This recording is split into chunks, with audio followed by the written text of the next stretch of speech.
All right, let's get started.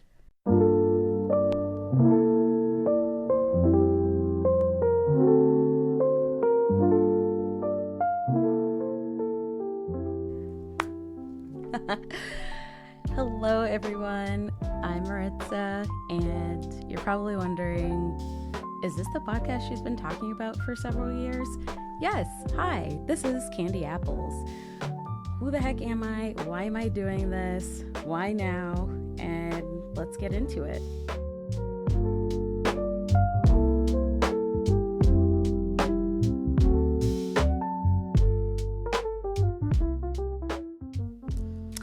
So, as I said, my name is Maritza.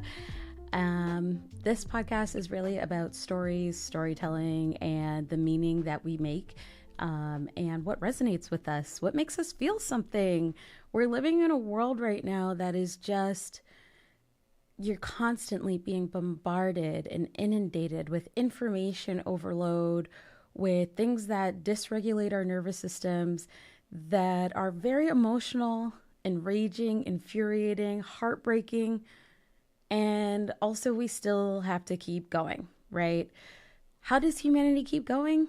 We do that through connection. We do that through building community. We do that through empathy and building trust with one another. And I found that stories help us to do that. I come from a family of storytellers, as I believe that we all do.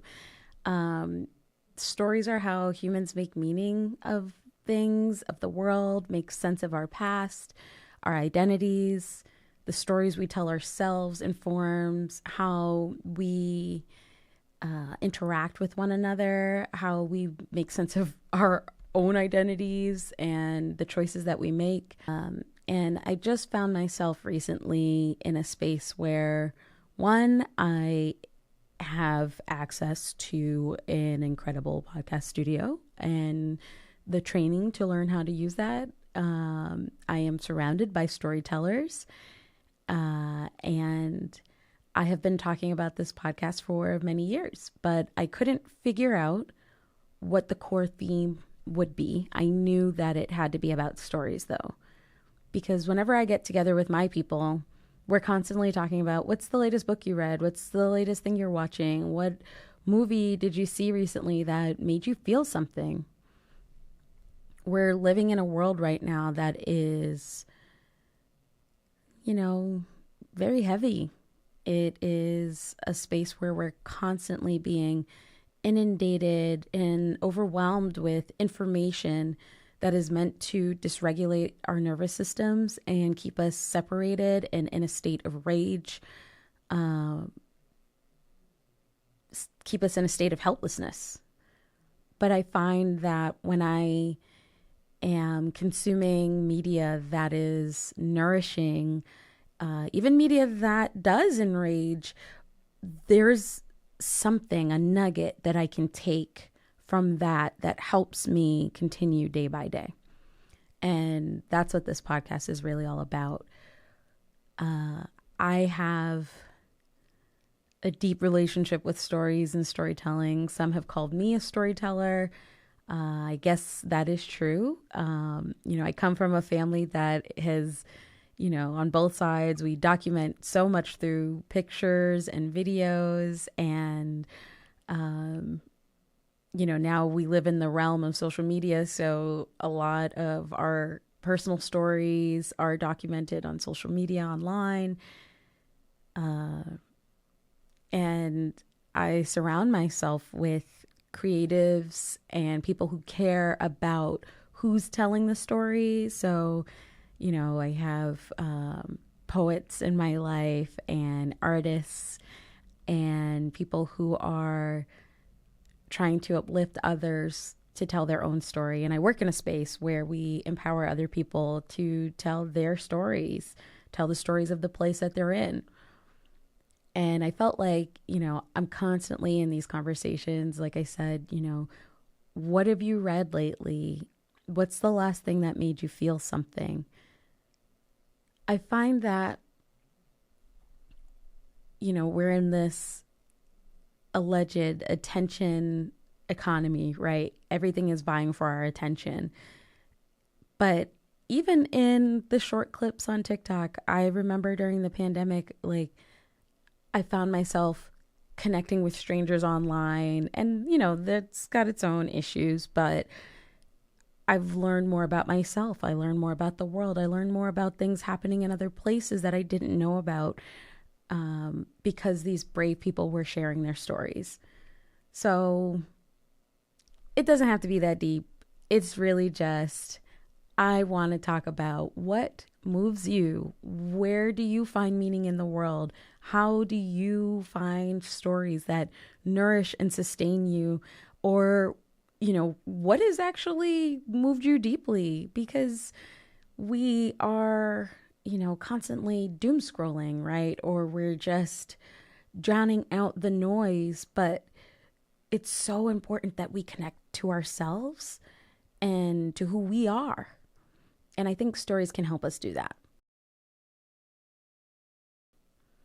So I wanted to start this podcast for a while because I just wanted to put all my curiosity and vulnerability in a place that I could share with people in hopes that you feel comfortable being vulnerable and curious with me. So that is who I am, I guess, in a little bit, and what this podcast is about. Why candy apples? Think about it. When's the last time you had a candy apple, right? Like, really, go back in time with me for a second. I think the last time I had a candy apple was as a child. Maybe we were at Canopy Lake or some kind of fair or something. And I remember just looking at it like, wow, oh, I got to have that, right? I look at the price. There's no way I'm going to be allowed to have that, right? um, this bright, shiny thing. And it's kind of deceptive because if you've eaten an apple, which most of us have, like you got to tear through that skin first and it's all juicy if it's a good apple. I love apples. But when it's a candied apple, it's a little bit harder to get into. It's a little bit tougher on your teeth, but it is an exciting experience.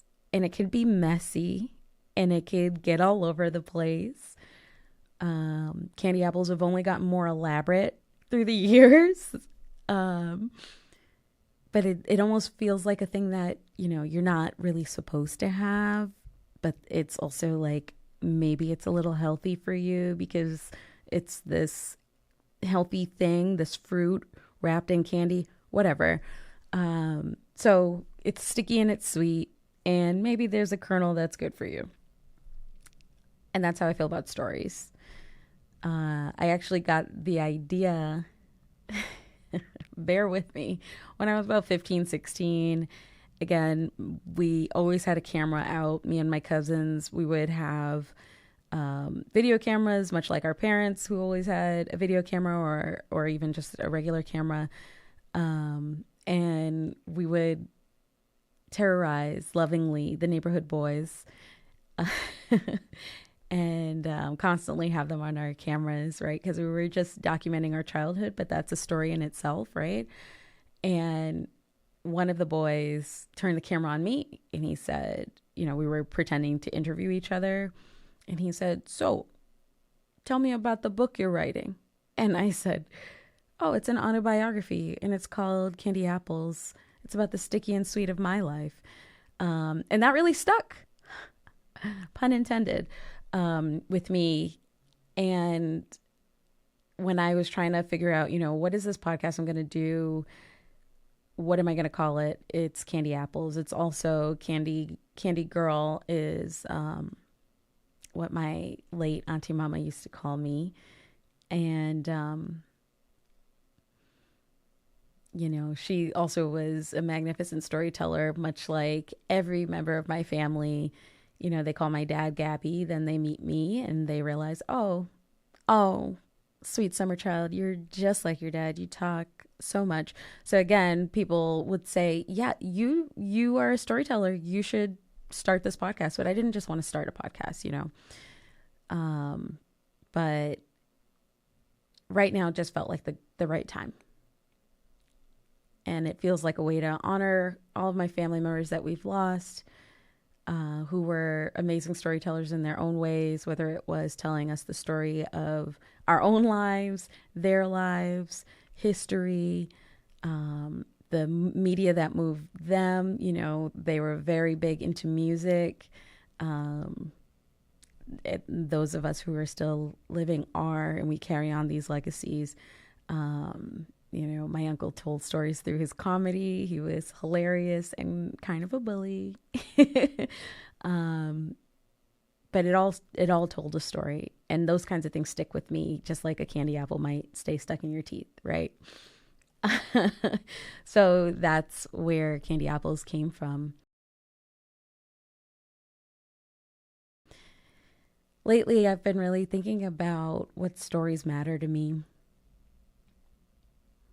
And a few that come to mind, you know, when I have people on here, I'm going to ask them these kinds of questions like, what's the last story that stuck with you? What form of media was it? You know, are you going to reach for that story again? Are you going to never ever touch that story again? Why? What nerve did it strike? Where did it bring you in your body? That's what I want to know. So I'm going to share some with you. I'm going to start with a movie. You might know it, you might not. It's called Sinners. I watched Sinners maybe 5 times since it came out. I got to see it in theaters, and then I watched it many, many times since on streaming. And every time I find myself like learning something new, either about the characters, the way it was shot, the music that was used, or even something about myself that I didn't realize I was pulling out of myself, right? Why does this movie mean so much to me? I mean, it does for so many reasons, right? It's so important. And Ryan Coogler is definitely one of those people who, if he makes it, if he's a part of it, I'm watching it. But he's made some things that I'm like, yeah, I watched that once and only once.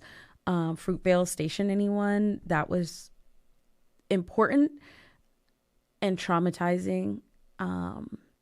And at the time I understood, you know, and I understand still why that movie had to be made, but it got to a point that there was a lot of movies about Black trauma.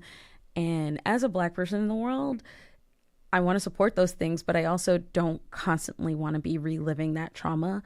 And then he gave us, I mean, he was giving us quite a lot, right? But he gave us Wakanda, he gave us Black Panther. And I remember leaving the theater feeling like, whoa, what is this? Well, I didn't know this was going to mean so much to me, right?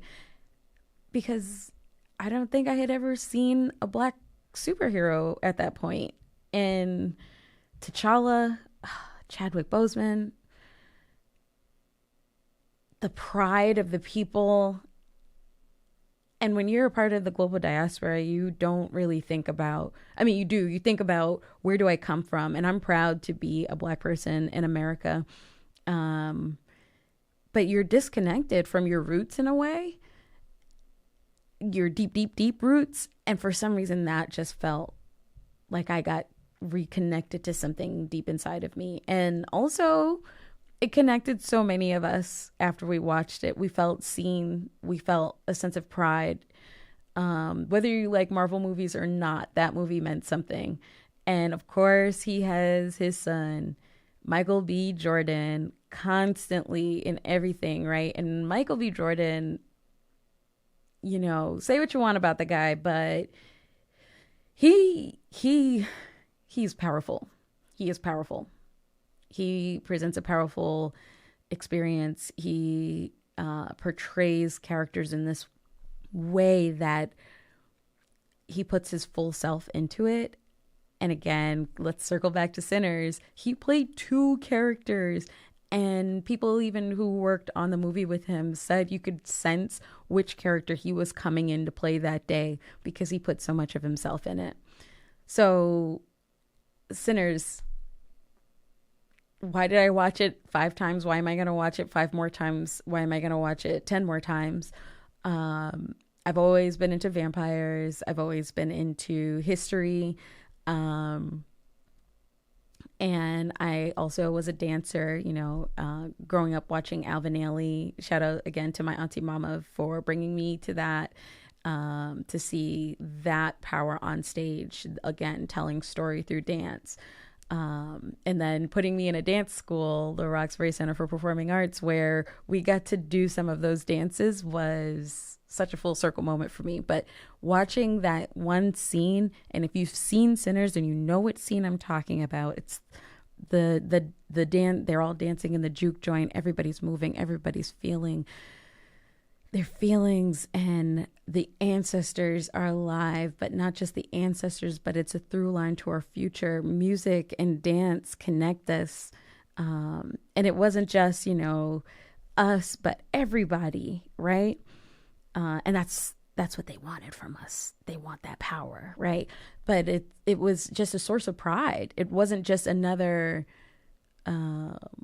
movie where Black folks die, and they do, and there are some tragic things that happen in this movie, but there was even the way that they say it at the end, it was we were free. And when you get to witness people who historically have been marginalized experience freedom in that way, especially at the time that the movie is set in, again, that pride, that power, it's nothing like it. What an amazing feeling. So yes, whatever Ryan Coogler and Michael B got cooking, your girl wants some. Other things that have stayed with me, of course, I am a reader. Your girl loves some books. I always got at least 2 locked and loaded. I'm probably always also in the middle of 5. Some I put down for years. Some I devour in a day. It's not a referendum on the story or the way the story is told. It's just, what am I in the mood for? It's just like food to me. Like, I could want my favorite thing, or I could want, something that used to be my favorite thing, and I'm in the mood for some nostalgia, whatever.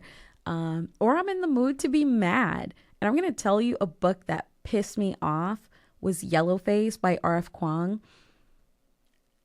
In the best way. Okay, when I say that it made me mad, it made me feel feelings that I had felt before or suspected I was feeling, but I wasn't quite sure what was going on. And that is a main character who was written so beautifully. And when I say beautifully, I mean, you knew that you were going to hate this character throughout the entire book. There was no point of redemption for this main character. There was no time where this main character was validated or affirmed in her feelings. And R.F. Kuang I've only read 2 books of hers, Yellowface and Babel, but she has a way of writing these characters that, like, there are, like, you hate them. You hate them. Letty from Babel, anybody?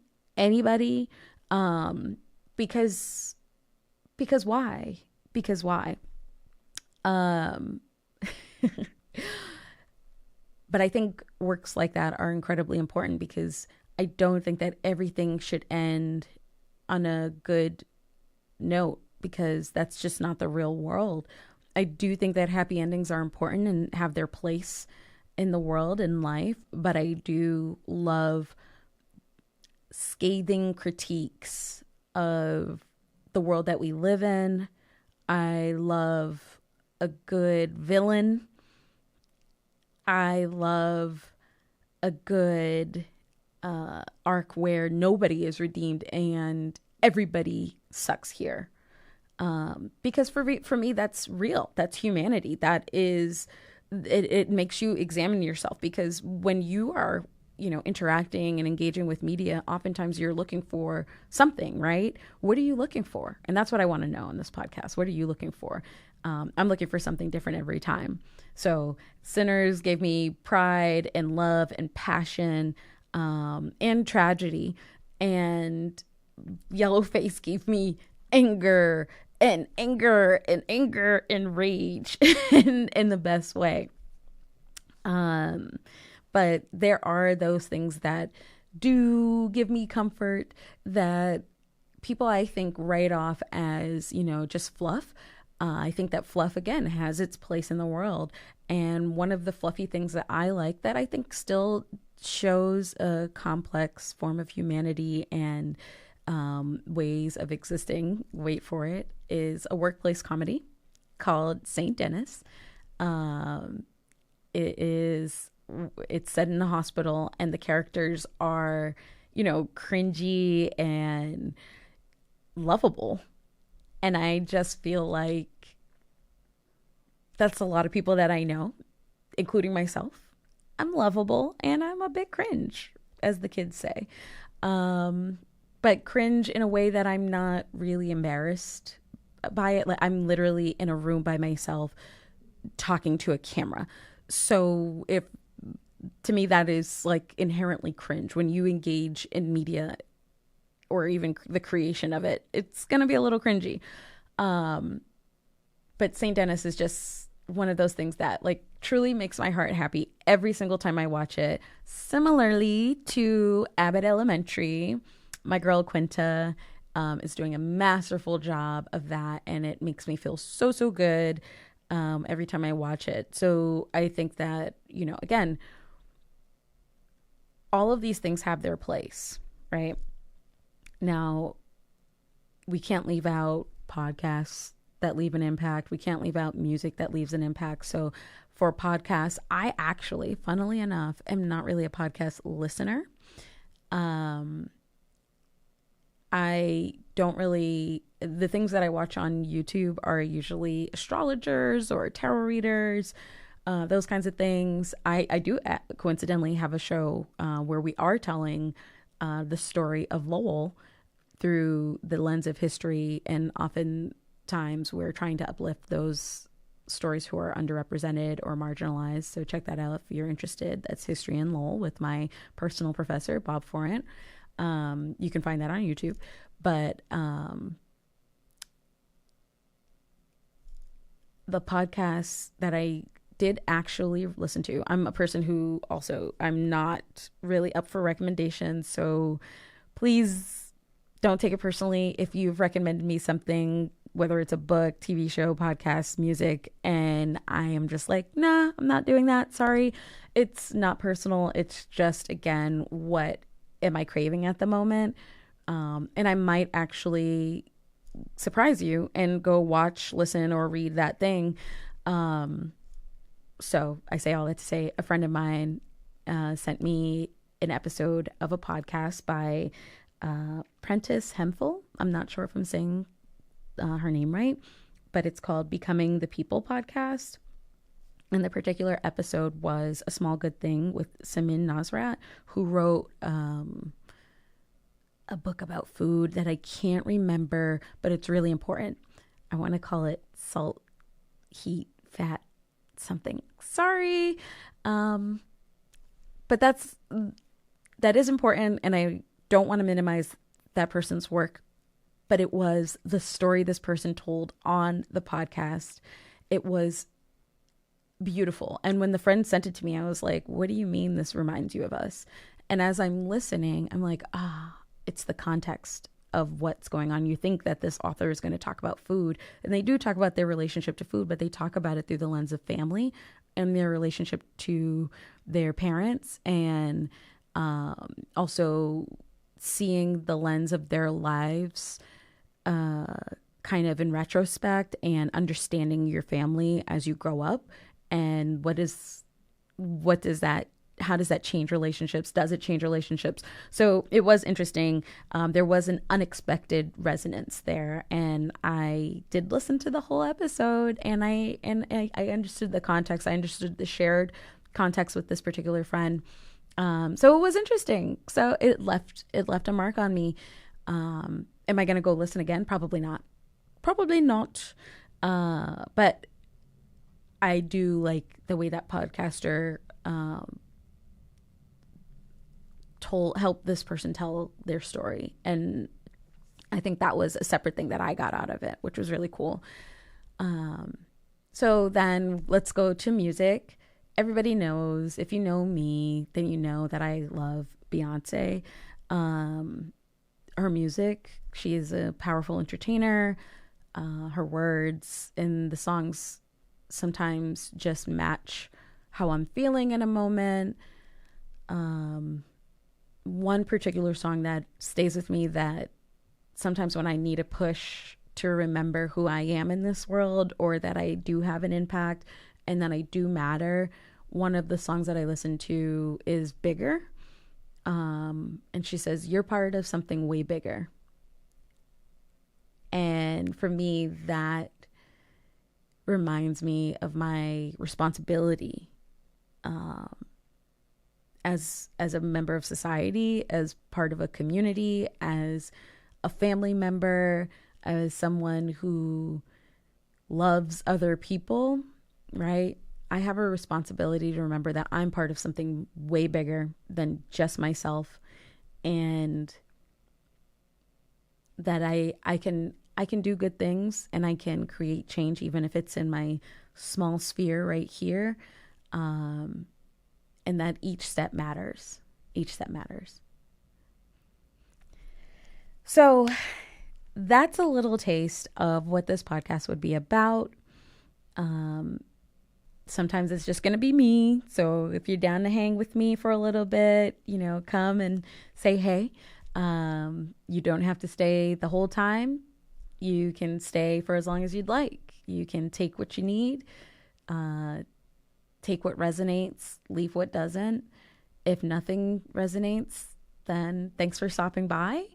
And if something does, let me know. I would love to know what's resonating for you here. What do you want to hear? What do you want to see? Yeah.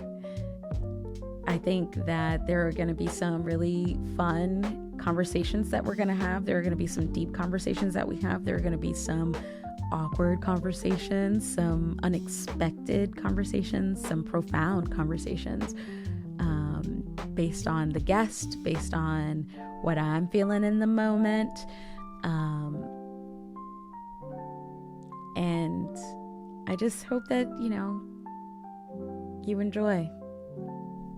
Candy apples doesn't have to be your thing, but it's going to be mine for a little bit. I'm going to try this thing out. I'm going to do something that I've been saying I'm going to do. And, I'm going to stop listening to the story that I tell myself about hard things and actually pay attention to the narrative I'm living. And that narrative says I can do hard things. I can put myself out there and be perceived by the people, even if I am feeling a little cringe in the moment. So thank you for joining me here. I do feel like I've been rambling a little bit. So, I just want to end with this. What Candy Apples really is about. It's a space for thoughtful conversation and reflection. It's not about reviews. It's not about, having the right taste. It's about paying attention to what stories bring up for us, whether that's emotionally, intellectually, and sometimes unexpectedly. So you're invited to listen here. Take breaks if you need to. Trust your own responses. There's no right way to engage here. You're just welcome to be. Thank you for listening. Thank you for watching. Thank you for tuning in. I'm Maritza, and this is Candy Apples.